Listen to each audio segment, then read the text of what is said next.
Today we talk about how can you add your zip code on your pay by phone app. We're going to figure out this solution or know how you can do that on your app. You just follow these ways, then it's going to work with you. So all you have to do, so you just go here above this sign, click on it here. Then it's going to show for you a list like this. Then all you have to do, you just click here on account settings, click on it here. Then it's going to take you to this list. It's going to show for you like this. Click here on personal information, click on it here.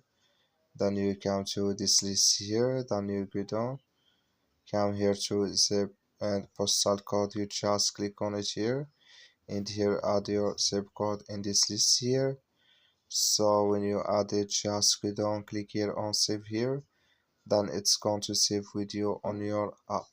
So that's all you have to do. Thank you for watching. Don't forget to support us by liking, subscribing.